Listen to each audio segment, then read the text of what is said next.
Hi, I'm Naomi Murphy, and this is the Locked Up Living podcast, where we talk with a wide range of people about harsh aspects of institutional life. We also explore some of the ways to overcome them and to grow and develop. I'm David Jones. So join us every Wednesday morning, 6 o'clock UK time, for a fresh podcast. Dr. Judy Mackenzie qualified in general medicine in Manchester. She obtained the diploma in psychological medicine in 1976 and undertook the psychiatric rotation both in child and adolescent psychiatry and forensic psychiatry prior to setting up the first therapeutic community for young offenders in HM Young Offender Institution, Glen Parva.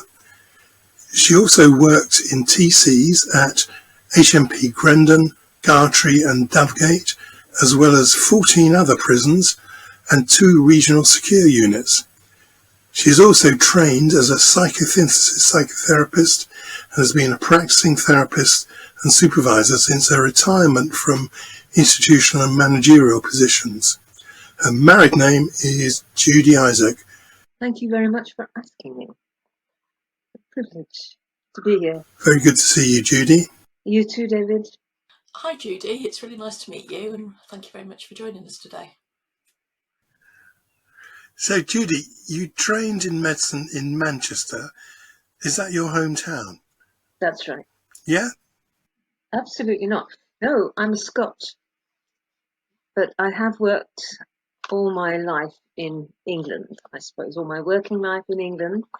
I just think it's my duty to bring civilization to those south of the border. So I've stayed down there.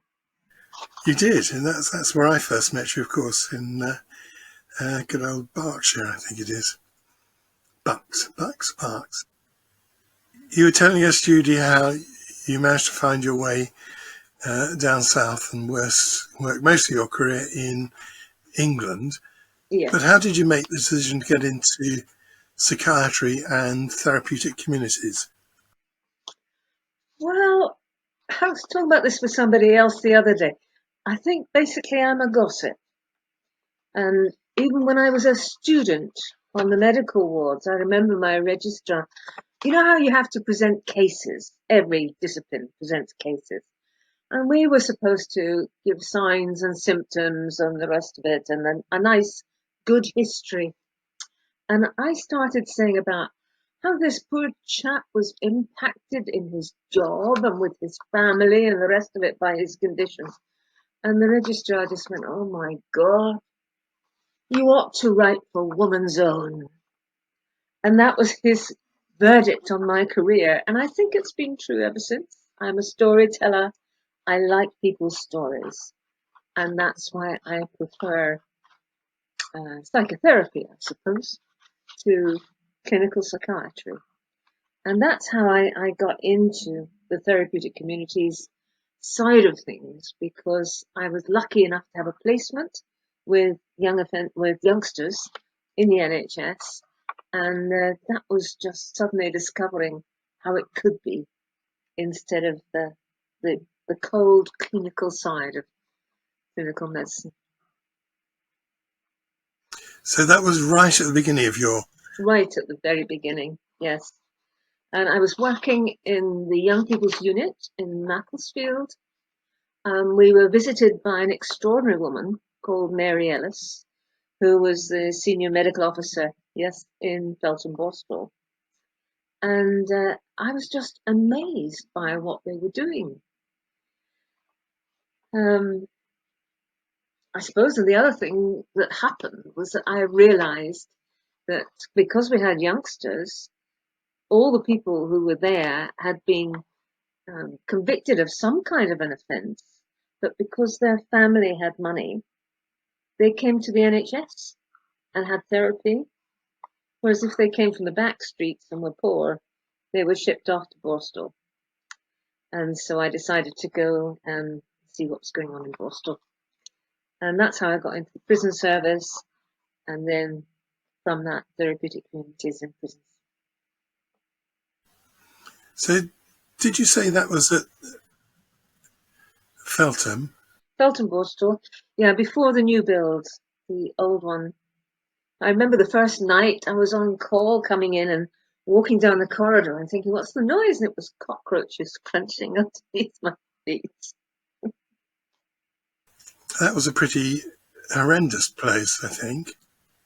It was quite grim, but there were good things that happened at the same time. There was some brilliant staff and some pretty dreadful goings on as well, yes. Thank you. So we'll come on to Glen Parva in a minute, but I was struck when thinking about this conversation just how much you've done in your career.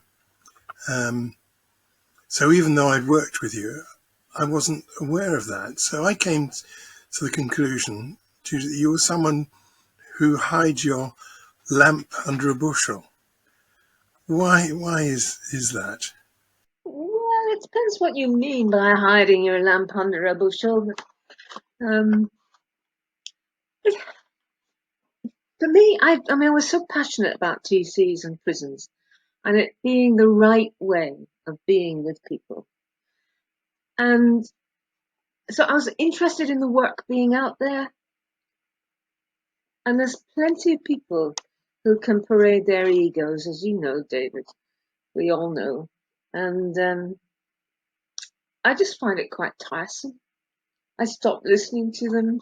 And I remember thinking, I want to try not to be like that. I suppose all of us have part of ourselves that are, a little bit self-aggrandizing, but I really wanted to keep a check on that side of my personality. So if that's the case, then I've been successful. Well, that's very interesting because we were talking a few weeks ago. We were talking with Mikhail about his work, and we did reach the well, to say it was a conclusion is a bit overstating it, but we did feel that sometimes we observed colleagues who showed off a lot, and we were all uneasy about that.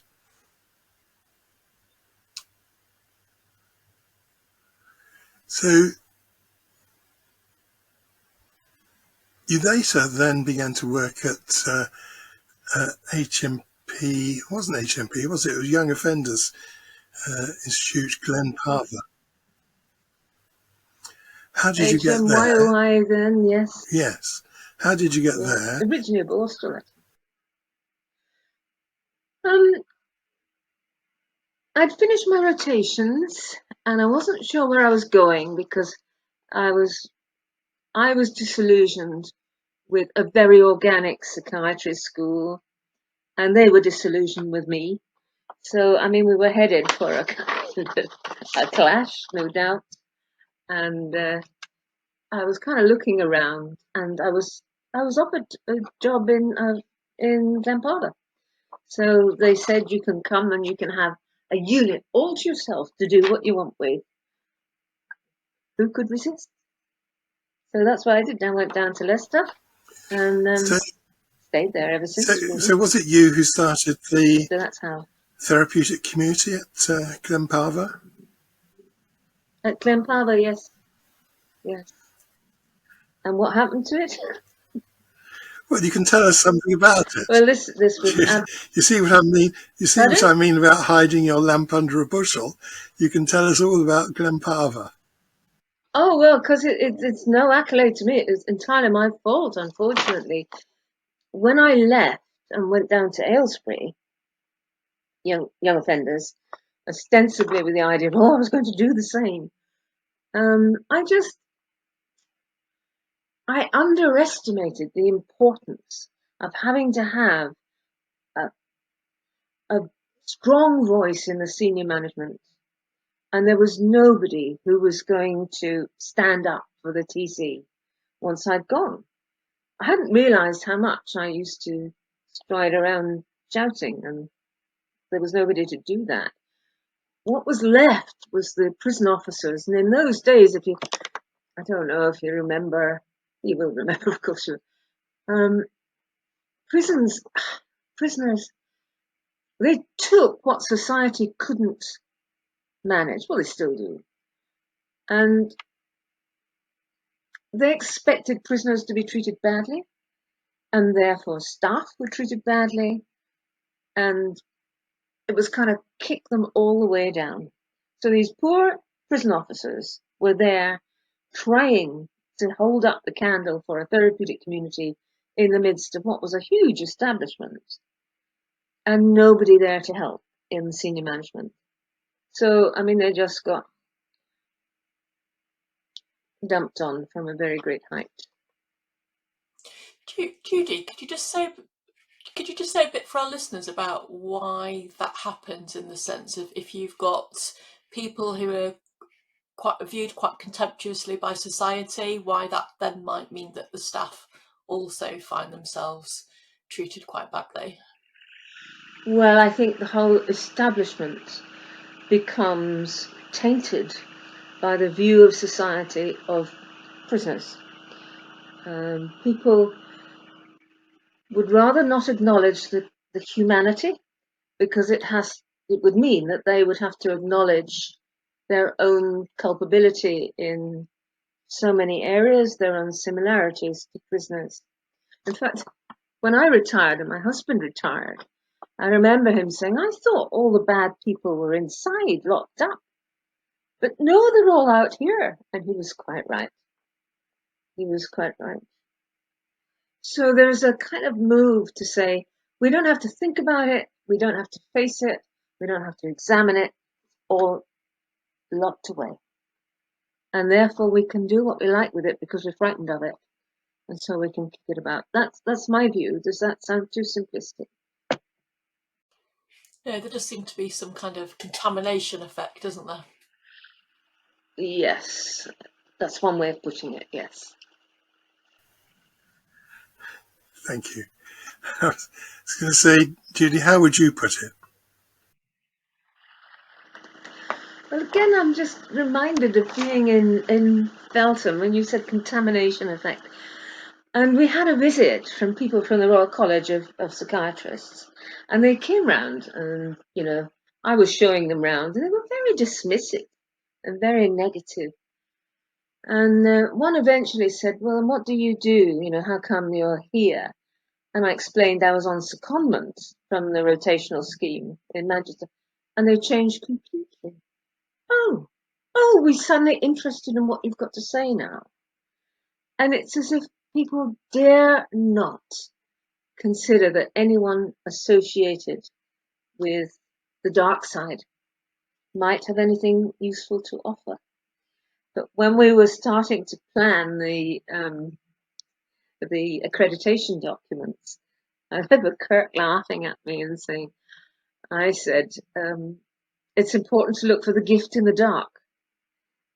And I think if we don't look for the shadow, if we don't look for the dark side, then it comes back and bites us.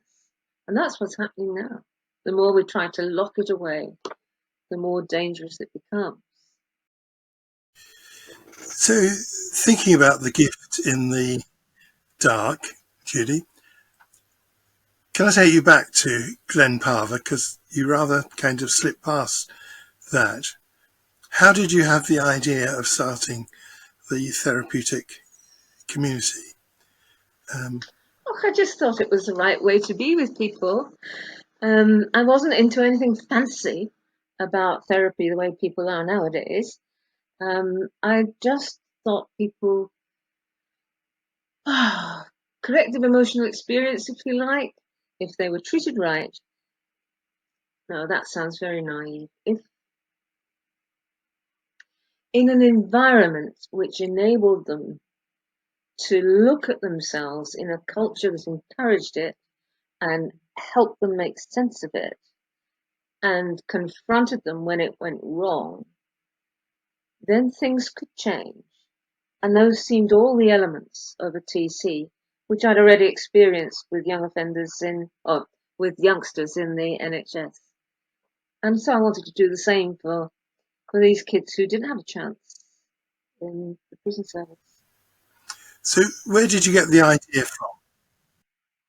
Well, I'd already worked there. I mean, it wasn't my idea. I'd worked with Peter Wells in the Young People's Unit in Macclesfield. So it wasn't a new idea. I went on to work with Bob Hobson in Gaskell House, who had looked after that beautiful TC in London, whose names escape me. Yeah, but anyway, so that's where I worked. Lucky enough to work with people who shared their experiences. Okay. I was harking on it a little bit because we know from speaking with Roland Woodward some months back that that's where he met you, and that's where he got the spark for working in and then obviously creating therapeutic communities in prisons. So it seemed like an important moment in time, perhaps. He was already working in Grendon when he came up to Gartree. And yes, we met when I was looking after Glen Parva. But I think where the spark happened was that he and I and Eric Cullen started the first meetings that supported people who were working in TCs and prisons. So, you know, things like the therapy group, the TC therapist meetings, those kind of things happened nationwide then. And we hosted the first of them. So quite pleased about that. That was non-bushel making. So that was when you were working at Grendon, was it? Glen Parva, no, I was at Glen Parva then. And he had been working in Grendon and moved up to Gartree and used to visit because, I mean, they were both in Leicester, Gartree, or near enough, Gartree and Glen Parva. And so we got to. Okay. So after Glen Parva, you worked at the TCs in HMP Grendon, Gartree and Dovegate, which is a remark. I was going to say it's a remarkable record. So if you'd be able to describe that time for us briefly. Quite difficult to describe, really. I was determined I wasn't going to work full time for the prison service because I had realised that once you are beholden full time, then they've kind of got you. You know, they're in charge of your mortgage, they're in charge of your job and your future. And if you see something that you really can't stand, it's difficult to stand up and say no because, well, too much hangs on it. So I was determined I was going to stay as visiting psychiatrist as I was then. So I went first to Aylesbury for young offenders before Grendon, and opened a small TC there. But I was also visiting as psychiatrist to other prisoners. I think I mentioned 13, 14 in all. I've been visiting psychiatrists too. But yes, the TCs, Grendon and then Dovegate and Gartree were the main ones, I think. But that time, you see, was a time of threat because the Max Glatt had been closing or was closed. People did not like therapeutic communities in the health service, and in the prison service, financially, they were difficult to justify, people said. So, yeah, I just moved around where the work was. Despite that, though, Judy, with the exception of Glen Parva, you know, 3 of those TCs are still operating. Grendon's been going for about 60 years, Gartree for 30, and Dovegate for 20 years. What do you think's helped them survive? I think the reason that Glen Parva didn't, as I said already, was my fault. You know, I didn't give it a strong enough root in the senior management group. I hadn't realised the importance of that, how much they needed kind of defending, if you like. What helps them survive, I think the bigger ones, Yes, I think there would have been too much of an outcry had anything happened to close them or try and close them. And by then, of course, we had accreditation. So there was starting to be something that was recognized as impacting on offending. And yes, it would have been more difficult in those days. I don't think they'd have closed Glen Parva now as easily as they did then. So you're obviously really passionate about therapeutic communities. What are the things that you think work well in a TC? Not being too precious. This is right off the top of my head. Not being too precious. The acknowledgement that we all have something to offer, that no one is better than anybody else, that you can't end up saying, and this is where I think some of them have fallen down. You were asking about why some didn't survive. It's difficult unless you've got somebody on the inside to help senior management acknowledge that at heart they're the same as the prisoners. They want to survive by saying, that's them over there, they're the bad guys, and that's us over here because we're the good guys. So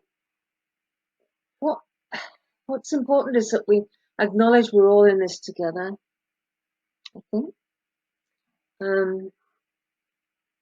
I believe that a psychodynamic approach is important. It helps us understand that there's a lived experience amongst the staff team. So when they've been there and done that, it isn't just in the head. It's a heartfelt knowledge of what it's like to go through some of the difficult times. Yeah, I mean, structure is important, obviously. Probably that's it, and nothing too fancy, you know. Judy, it's interesting that you said about therapeutic communities not being too precious, because I think one of the criticisms that has been there about therapeutic communities, TCs, is their lack of willingness to change, and so clinging on to using a model that, you know, all interventions are in either small or large groups, with a prohibition of individual work. I just wondered what were your thoughts about the idea of doing supportive individual work to help people manage to bring things to group settings? Yeah, I don't like the word prohibition at all, and we always included individual work.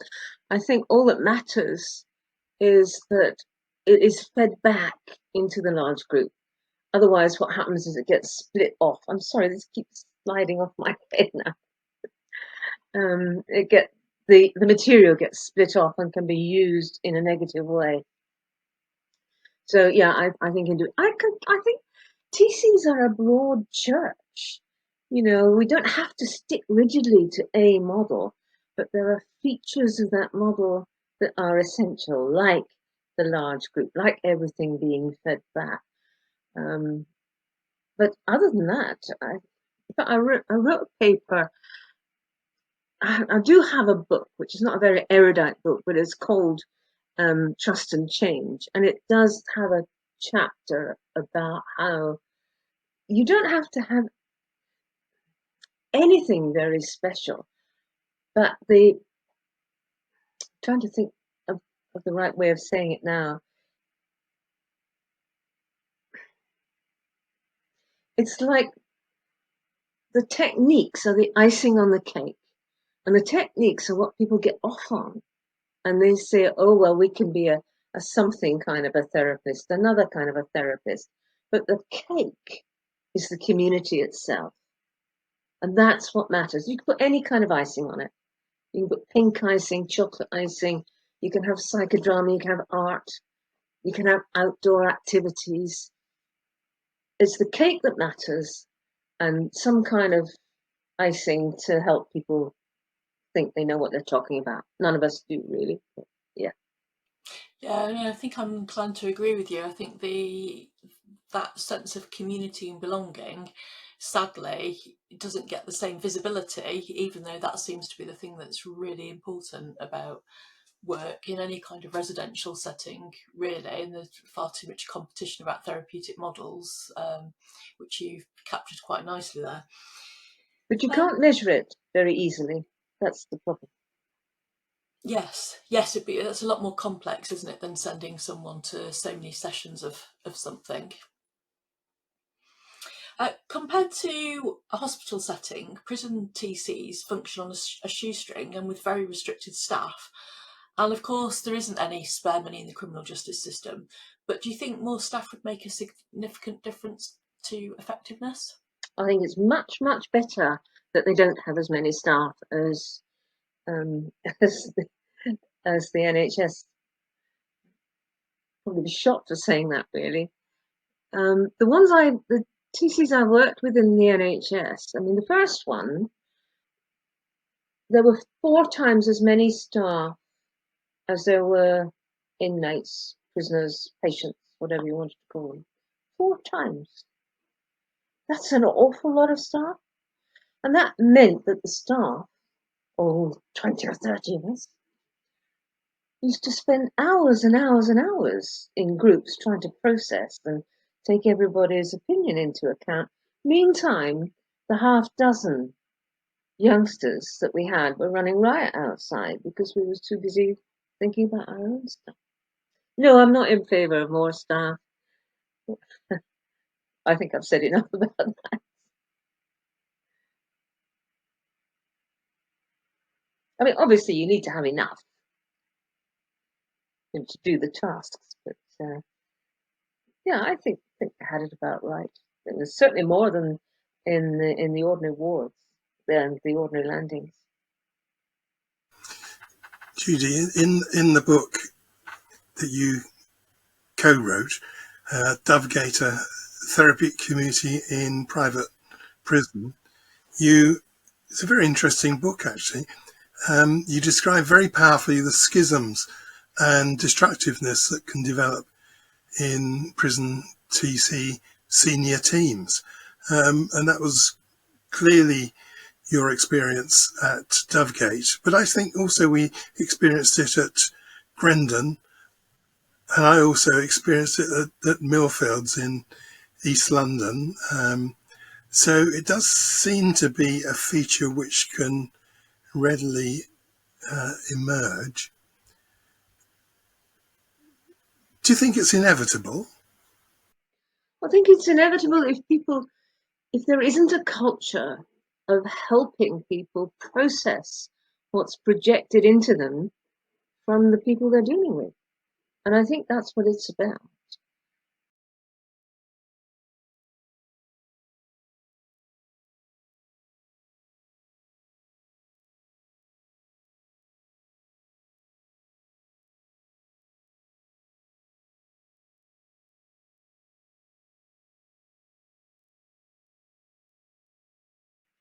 Yes, if there isn't a psychodynamic, or psychodynamic, if there isn't a culture that says we have our issues, then what happens is that the staff, the management, whoever's in charge, have to maintain the moral high ground.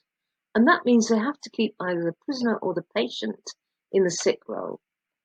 And that's working against them getting better or getting out. It's only by ownership of our own material that we can actually make a difference. On the individual level, it's by ownership of the shadow.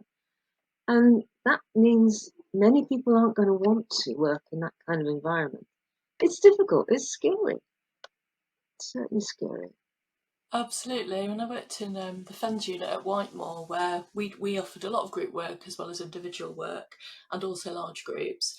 But in the senior staff group, when we were making decisions and meetings, there'd be quite open disagreement. You know, people would discuss things, and things could get quite heated. But that felt fine because we liked each other, and it felt like we were having open disagreements. But for new staff, that could be quite scary, I think, to come and see that people are not all saying the same thing, and not all agreeing with one another. But can you identify any of the things that are needed to avoid those kind of conflicts and tensions arising in teams, that because ultimately they can end up being quite destructive, can't they? Well, they can. I'm not sure that one should avoid them. It's what happens when they emerge. It's that they are then worked with constructively and used as kind of manure to fertilize the ground, if you like. Not that you say, oh, well, we'll make sure they don't happen. They're bound to happen. Yes, you're quite right. So, Judy, I was really interested to read that you're a psychosynthesis psychotherapist. I have no idea what a psychosynthesis psychotherapist is. Would you mind explaining for me and also for the benefit of listeners? What are the features of the model and how do you use it in your work? Well, it's like any other psychotherapist, really. But it's one of the transpersonal groups of psychotherapy. It's quite heavily based on Jung, designed and spoken about by Assagioli, Italian psychotherapist. And yes, as I say, heavily based on Jungian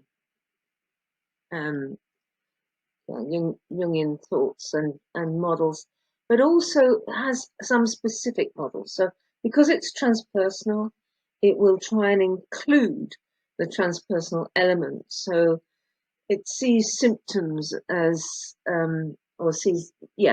presentation of symptoms as not being pathology, but speaking about the state of the soul, if you like. And that's what you would look at.